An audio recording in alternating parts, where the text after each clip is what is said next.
Olá, dando continuidade à nossa série de entrevistas dos candidatos a prefeito de Santos, eu converso com o jovem Guilherme Prado do PSOL.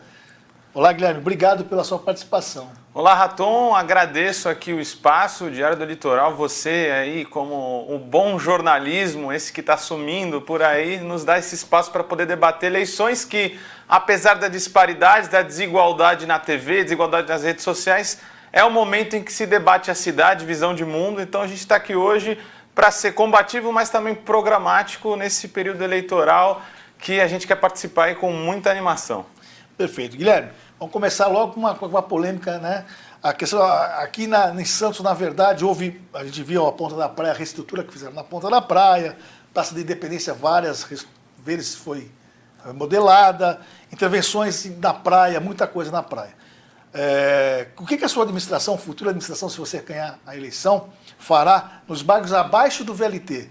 Ou seja, centro, zona noroeste, morros, enfim, onde a população de Santos é enorme, né? Raton, aqui em Santos acontece o fenômeno que a gente sempre apontou desse tipo de democracia que a gente tem, que ainda fica pior aqui em Santos. É uma democracia de baixa intensidade, onde você elege e ali acaba a sua participação democrática. Na verdade, as eleições, como são colocadas hoje, elas colocam como ponto final o voto. Isso acontece aqui em Santos. Todas essas reestruturações que você disse, os termos de responsabilidade que foram aplicados, todas essas receitas que aparecem para a prefeitura, elas são aplicadas sem nenhum debate com a população. E é por isso que a gente vê a orla sempre sendo priorizada em detrimento da periferia. A gente quer fazer diferente, a gente quer voltar com as melhores práticas que a esquerda, a gente de esquerda a gente fala, já teve nesse país um orçamento participativo que subdivida a região de Santos em várias micro-regiões que tenham aspectos parecidos. A gente vai unir essas pessoas e fazer plenárias temáticas em cada região para debater cada problema, para se montar uma peça orçamentária que depois de muito debate com a sociedade civil, com os servidores, a gente faça um conselho e entregue essa peça orçamentária na mão dos vereadores para a gente poder inverter prioridades. A gente tem falado em socializar os meios de governar, e isso inclui democratizar o orçamento, democratizar o debate sobre ele. Então, orçamento participativo vai revirar de cabeça abaixo a lógica que tem sido aqui em Santos, que são os grandes grupos que decidem exatamente esses investimentos. Educação, né, que é uma área importantíssima para qualquer governo, independente, né, de que partido esteja lá. Qual vai ser as prioridades do PSOL para essa área? Nós tivemos uma pandemia, muitas crianças aí, o sistema ficou muito difícil, até inclusive para dar aula, né? Só que não tinha internet, claro. Enfim. Como é que vai ser o sistema de educação? Olha, Raton, é um papo muito importante que a gente tem que ter sobre educação, né? A gente viu que os servidores, que os trabalhadores de ponta, exatamente os da educação e da saúde, foram os que sofreram muito com essa pandemia, com todas as mudanças. A gente precisa romper com uma lógica privatista que tem na cidade de terceirização da educação. A gente tem as OSs aí, por exemplo. Eu vi até uma reportagem, a sua entrevista aqui com o Banha, e aí eu fiquei muito alarmado com o que ele falou. Quando a gente for eleito, a gente vai debater com o educador. O pessoal não. O pessoal é um partido de lutas. A gente já sabe dos problemas que o educador tem. E é precarização. Tem escola que está caindo água dentro por causa de goteira. Não tem internet, não tem Wi-Fi, não tem infraestrutura. E isso se dá principalmente por causa da terceirização da educação, que muitos dos seus recursos já estão indo para a iniciativa privada, que são supostas organizações sociais. Já aí, as nossas crianças, mais de 10 mil já estão terceirizadas. E isso é um problema. A gente quer desmontar essa educação privatista para investir na 100% pública. Isso incorre também em reestruturar a carreira do professor para ele poder ter confiança, para ele poder se profissionalizar e para ele poder exercer uma pedagogia de verdade, que não vai ser essa agora feita de forma alarmista, de qualquer jeito, pelo governo federal, em casa, precarizada. A gente vai rediscutir profundamente com os profissionais da educação como tem que ser a educação em Santos. Perfeito. Uma obra que, de uma certa forma, não gerou polêmica, mas pode gerar, já está causando alguns problemas. A nova entrada de Santos. A proposta era que essa nova entrada de Santos ela proporcionasse um trânsito melhor de veículos, né? Mas também que acabasse com as enchentes. A gente já percebeu que a enchente continua, né? Sim. E está penalizando aquela população do entorno. Como é que vai ser para resolver essa questão? Enfim, dá para resolver? Dá para acabar com a enchente ou só foi uma...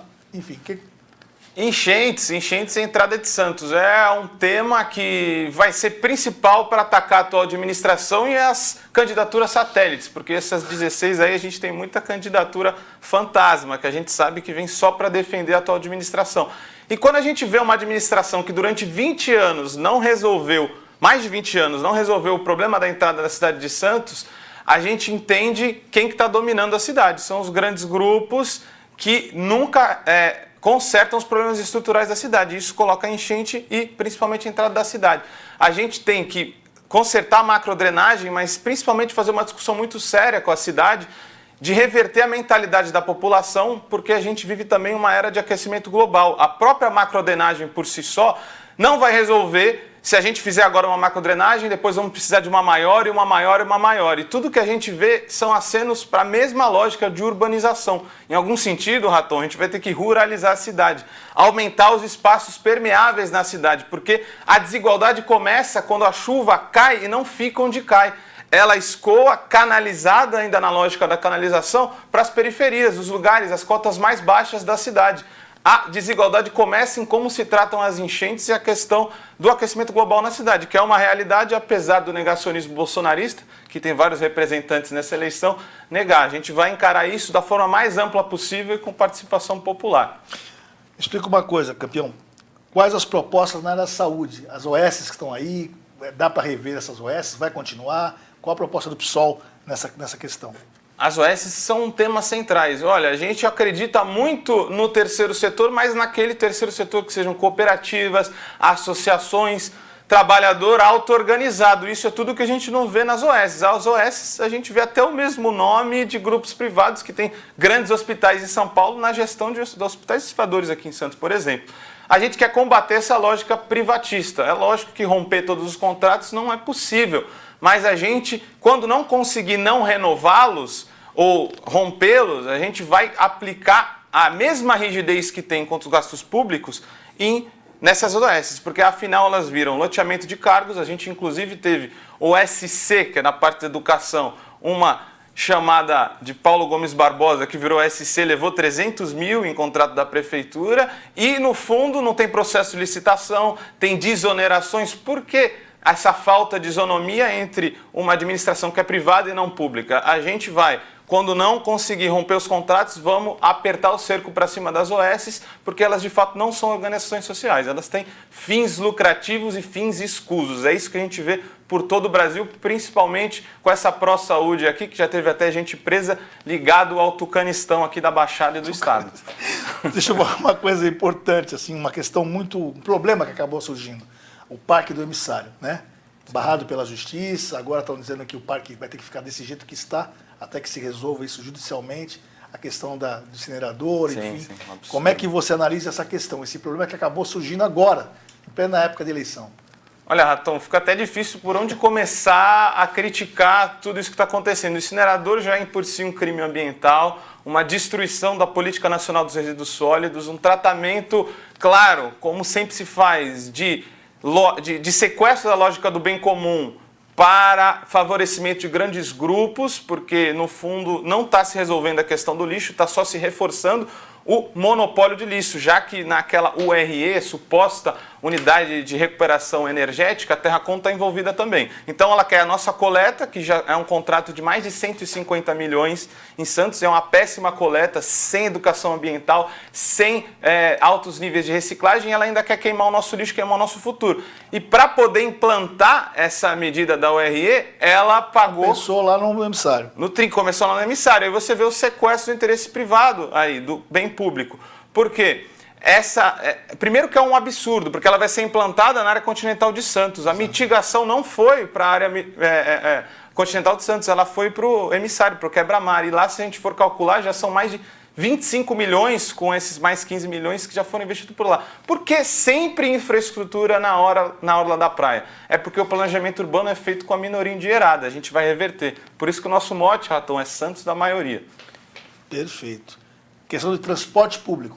Transporte público é transporte em Santos, eu acho que é caro, né? Uhum. Não ainda precisa melhorar bastante. Qual a proposta do PSOL nessa questão? Fundamental para o trabalhador, principalmente.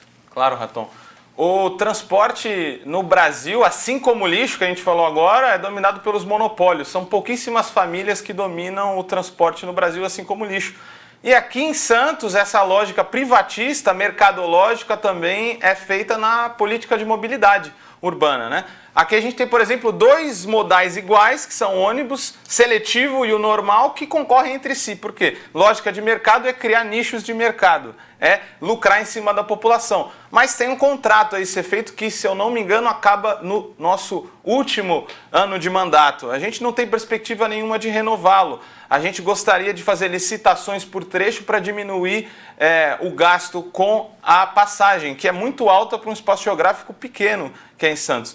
Mas, para além disso, a gente quer política pública que vai ter que ser subsidiada assim para os trabalhadores, como você disse. Como você se reinsere no mercado de trabalho se você não tem direito à mobilidade e tem uma passagem tão alta como o Santos? Quase R$5, né? Então, a gente quer fazer, que nem o Toninho Véspoli fez em São Paulo, o passe livre para os trabalhadores que estão em busca de emprego e foram demitidos. A gente quer também que a mobilidade urbana não fique relegada a uma lógica de trabalho, porque a mobilidade urbana é pensada o quê? Acorda, vai trabalhar, vai dormir, acorda de novo, vai trabalhar. A gente quer criar o passe livre aos domingos para o direito à cidade para os trabalhadores das periferias e expandi-lo aos poucos para o sábado também. Então, essas 2 frentes são essenciais para a gente. Ou seja, que a pessoa tenha também transporte público para lazer, para se divertir, para poder curtir o fim de semana, enfim, ter pro direito à cidade, pro direito à cidade. E também acho que, Raton, só para complementar, integrar os modais, né? Aqui em Santos falta uma cidade totalmente plana. Eu sou do movimento de economia solidária, a gente tem uma cooperativa que não explora, mas tem entregadores cooperados. E a gente vê que é muito fácil andar em Santos de bicicleta. Não tem política pública, não tem integração com o VLT, como tem o metrô, por exemplo. A gente tem que criar essa cultura da bicicleta, de bicicletários públicos, para estimular a população. E melhorar as nossas ciclovias e aumentar a sua malha. Afinal, agora, até na orla da praia, ela já está deteriorada. Quanto mais nas áreas periféricas. Perfeito. A questão social, né? Pessoal que mora em famílias carentes, situação de rua, enfim, qual o trabalho do PSOL nessa linha, né? Qual vai ser a perspectiva do PSOL? Raton, até uma denúncia que fica aqui, se a gente começar a ver os discursos, principalmente desse bolsonarismo que se acotovela aqui na cidade para ver quem é o maior representante do obscurantismo, da ignorância, a gente vê que na questão social eles colocam como criminalização. Eles têm falado, inclusive, das pessoas em situação de rua, na pauta de segurança pública. Isso é um absurdo, né? Uma volta ao século XIX, ao obscurantismo. A gente não. A gente quer trabalhar políticas integradas entre economia solidária, que vai ser essencial para a gente, trabalho cooperado, associado, assistência social e assistência psicossocial também. Então a gente quer reinserir as pessoas em situação vulnerável, inclusive os imigrantes. Santos é uma cidade de porto, não tem política pública, a gente tem haitianos, tem africanos aqui em Santos. Então a gente vai reintegrar dentro do Centro de Economia Solidária, dando formação, mas não para a empresa hierarquizada, para ser chão de fábrica, mas para o trabalho cooperado, isso junto com assistência social também. E por último, colocar uma política de redistribuição de recursos, que nenhuma prefeitura vai fazer uma economia minimamente humana a partir da cidade sem política de redistribuição de renda. E vai ser uma renda básica municipal. Diferente do auxílio emergencial, vai ser permanente e paga em moeda social. Quando a gente paga em moeda social, como outros exemplos pelo Brasil e pelo mundo, a gente aumenta inclusive a receita da cidade, trabalha uma rede conveniada e estimula o comércio local. Contra as grandes redes, eles vão falar que vão trazer grande empresa e não sei o que lá. Já estão aqui, não estão contratando e não estão nem aí para o desenvolvimento da cidade. Desenvolver a economia local junto da reinserção das pessoas é o nosso desafio. Guilherme, explica uma coisa. Qual a tua opinião sobre isso, na verdade? Eu sou repórter há quase 25 anos, e o que eu mais vejo aqui quando vem um governador aqui é que se dá mais valor a comer pastel no Carioca, enrolar e ninguém cobra nada de ninguém. Né? Todos os prefeitos que passaram por aí até agora. Né? É aquele mise-en-scène e tal. Como é que vai ser o governo do PSOL, caso seja eleito em Santos, com a relação com o Estado e o governo federal? Estado e governo federal. A gente precisa, de fato, criar uma frente de prefeitos aqui que já tarda a ser criada, apesar da gente ter algumas instâncias onde isso deveria ser fomentado, a gente, de fato, não tem uma política de metrópole de Santos. E aí a gente tem o problema, por exemplo, do Porto. Precisa se unir com os prefeitos de Guarujá e Cubatão para demandar uma gestão compartilhada e mais municipalizada do Porto de Santos, que é uma omissão da própria Prefeitura de Santos histórica sobre as questões do porto. Não segura trabalho, não segura renda e, inclusive, avança o porto contra a cidade, como já foi feito, né, na mudança de lei de uso do solo, quis acabar com a habitação ali na Vila Matias, no Macuco, e também avança sobre os nossos direitos ecológicos. A gente quer, junto com esses prefeitos, demandar algum retorno econômico das concessões milionárias que tem sido feito no Porto de Santos. Teve uma recente agora de 500 milhões.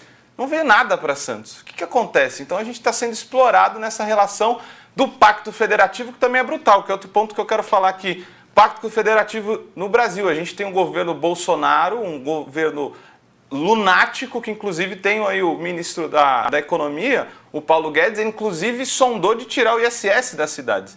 Então a gente tem não uma repactuação de um pacto federativo que já é explorador para as cidades, já que dá muitas demandas e poucas receitas. Eles querem aprofundar essa relação. Então o que está acontecendo no Brasil é um ataque à democracia. A gente vai usar essa frente das prefeituras, inclusive, para aumentar o espaço dos municípios, que é onde as pessoas sofrem, onde as pessoas choram, onde as pessoas têm suas emoções e onde toda a política federal tem seus impactos. Então, ter uma frente aqui em Santos por uma municipalização da política vai ser essencial. Perfeito. Uma questão muito complicada em Santos, em todas as cidades, mas Santos também, o déficit habitacional, né? Uhum. Há uma questão de palafitas, cortiços, enfim, tem imóveis no centro, quase 500, segundo os outros candidatos que vieram aqui falaram exatamente isso, né? Como é que o pessoal vai encarar na verdade, esse grande projeto, a proposta, a mudança que pode acontecer nessa área? Existe possibilidade disso?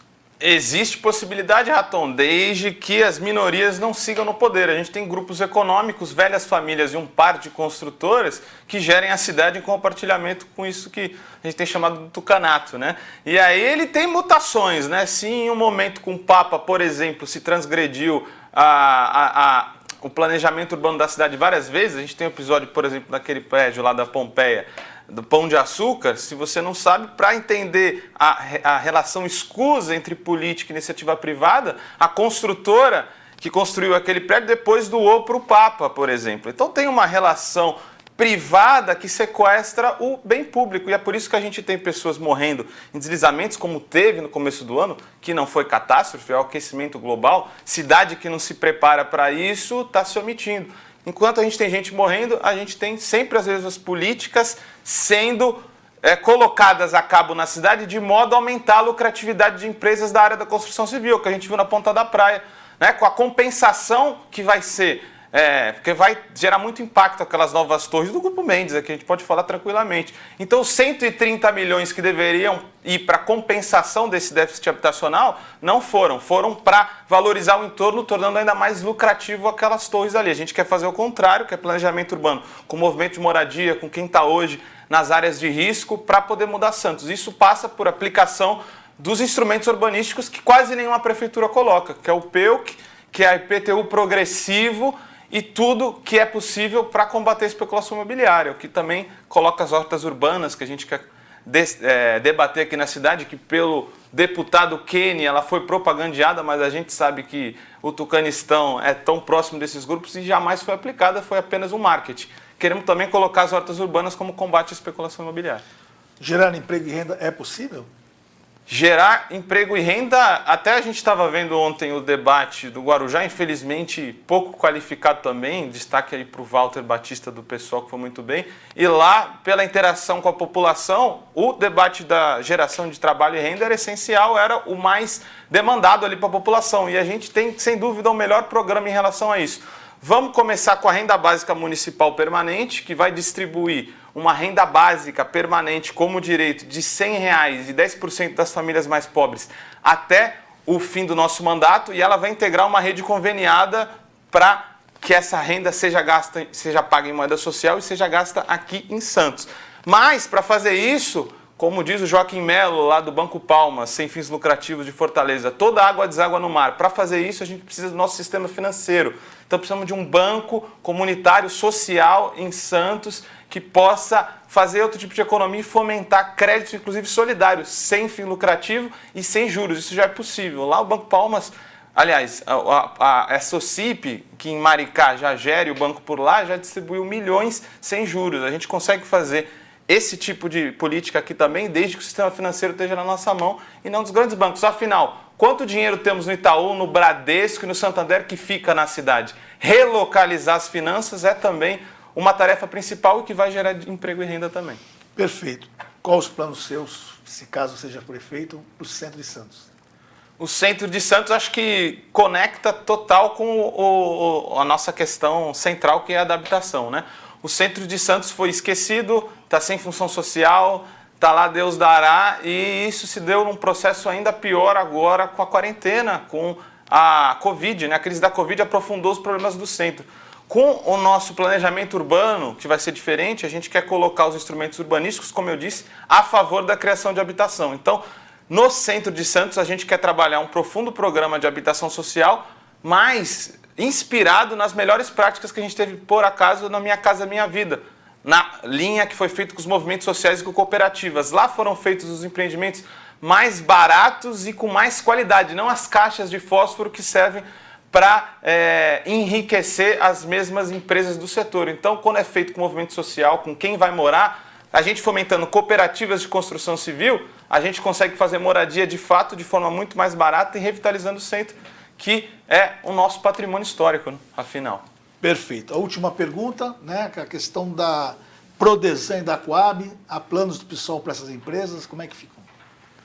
Prodesan e Coab deixam muito claro o modo como as finanças têm sido geridas de forma criativas, para não dizer corrompidas, né? Essa prefeitura, essa administração costuma falar que do ponto de vista fiscal está muito bem, se você olhar de fato. Mas aí onde que está o gato? É o sequestro das empresas públicas e dos fundos públicos para virar caixa de governo. Isso aconteceu também no IPREV e aconteceu com o Coab e com o Prodesan. Temos que saber de fato, depois que a gente entrar lá, o que aconteceu no processo de endividamento dessas empresas. Mas a gente não quer criminalizar o que é público, não, porque todo mundo está criminalizando o que é público nessa eleição. A gente acha que Prodesan, por exemplo, e a Coab tem um profundo papel numa reforma urbana que vai acabar com a especulação imobiliária em Santos. Luta pela terra também é luta de classes. No meio da crise de 2018, Santos crescia a especulação, crescia o preço da terra e dos aluguéis, enquanto todo o Brasil diminuía. Vamos tirar esses grupos para fora, trazer as nossas empresas públicas e fazer uma profunda reforma urbana em Santos. Ok. Guilherme, muito obrigado pela participação, viu? Eu te agradeço bastante. Obrigado. Raton, obrigado. Foi rápido, foi intenso, programático e combativo a nossa discussão. Queria agradecer pelo espaço. O Diário do Litoral sempre a ponta de lança aí num jornalismo social que pensa a cidade. A gente só tem a agradecer. Estamos aqui sempre que precisar e quem sabe até o segundo turno a gente se vê. É isso aí. Obrigado. Até as eleições, eu também, jornalista Jefferson Marques, comandaremos as entrevistas com os candidatos às prefeituras da região. Você pode conferir no site do Diário do Litoral e também nas redes sociais do jornal. Se você é candidato, entre em contato e agende uma entrevista. Diário do Litoral, informações é tudo. Tchau.